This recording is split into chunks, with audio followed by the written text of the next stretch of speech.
Hi guys, welcome back to my channel. For today's video, we're going to be making these amazing donuts. They're filled with a delicious vanilla bean pastry cream. Soft on the inside and topped with a crunchy caramel, it doesn't get better than this. The first thing that you want to do is measure out everything you're going to need to make the Tangzhong. In a medium saucepan over medium heat, combine the flour and the water. Whisk this continuously until a sticky paste forms. Once it reaches this consistency, take it off the heat and transfer to a separate bowl. Cover with plastic film and allow it to cool down completely before using. While we wait for the Tangzhong to cool down, we're going to make the filling. Fill up a bowl with some water and ice. Place a bowl on top of that and then add your butter. Make sure you make this before you start on the pastry cream because we're going to need to work fast. Place it in the fridge and then take it out when you need it. For today's recipe, I'm going to be using a vanilla bean. Feel free to use vanilla paste or vanilla extract as a substitute. Use a sharp knife to open it up and then scrape up the inside. In a medium saucepan, combine the whole milk, vanilla bean, and heavy cream. The type of milk that you use is going to affect the texture and taste, so please make sure it's either whole milk or 2% milk. Place this on your stove over medium heat and then give it a light mix. We're going to let this simmer, make sure to watch it because you don't want it to boil. Use a heavy bottom saucepan to cook this. Once you see it start to simmer, take it off the heat and let it sit for about 10 minutes. This is going to allow the vanilla bean to infuse.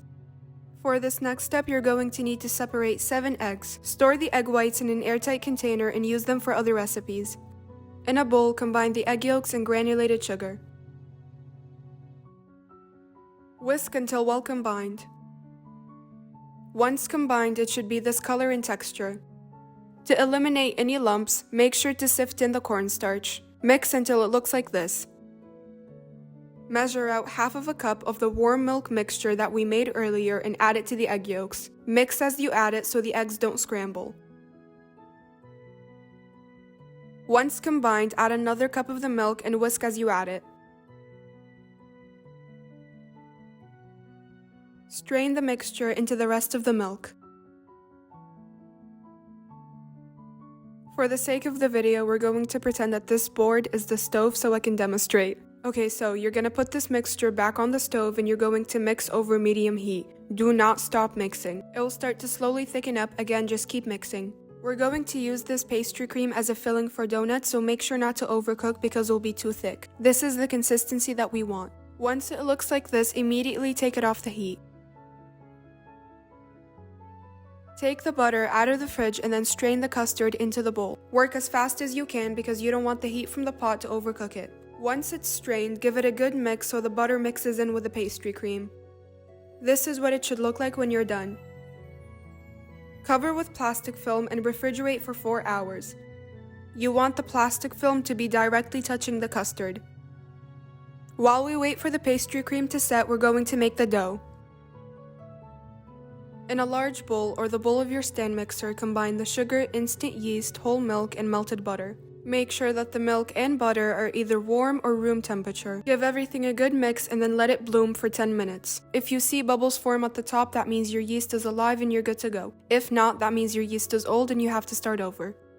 Add in the vanilla extract and 1 large room temperature egg. Give everything a good whisk. Then add the Tangzhong that we made earlier. Dump in the flour and the salt and give it a mix. Add the room temperature butter, then transfer to your stand mixer. In the bowl of your stand mixer that's fitted with a dough hook, you're going to knead this on high speed for about 5 to 10 minutes. If you're going to knead this by hand, just keep in mind that it is a sticky dough. You'll know it's done when the dough is very smooth and stretchy.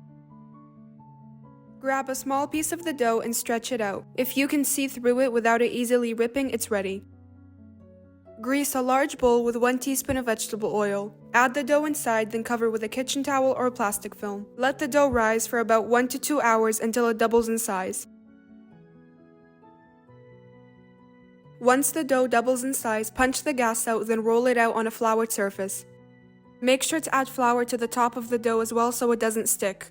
I'm using a 4-inch cookie cutter. If you use anything smaller, the shapes are not going to hold well. Cut out your shapes and lay them down on pieces of parchment paper. Cover with a kitchen towel and let them rise for about 30 minutes until they double in size. In a medium pan, heat up 2 inches of vegetable oil. Before you start frying, you need to check the temperature of the oil. If your oil is too hot, they're going to burn on the outside and remain raw on the inside. Fry on each side until golden brown.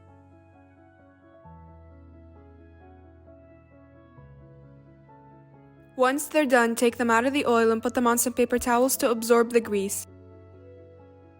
Once the filling has set, take it out of the fridge and give it a really good mix to loosen it up. For this next step, you're going to need a large piping nozzle and a large piping bag. Place the piping bag in a cup that's big enough to hold it and fill it up with the pastry cream. Add the filling to your donuts and make sure to evenly distribute it so you don't run out. I usually stop piping once they start to feel heavy. To make the caramel, combine 2 cups of granulated sugar with half a cup of water. Give it a really good mix, then microwave for 6 minutes. Mix it as soon as you take it out. It should be golden brown, but if it's not, that just means it needs more time. Dip the donuts in and be very careful because it is very hot. Let them drip over the bowl, then set them on a wire rack to harden completely. Thank you so much for watching today's video. If you try this recipe, please tag me on Instagram or TikTok. I love seeing what you make.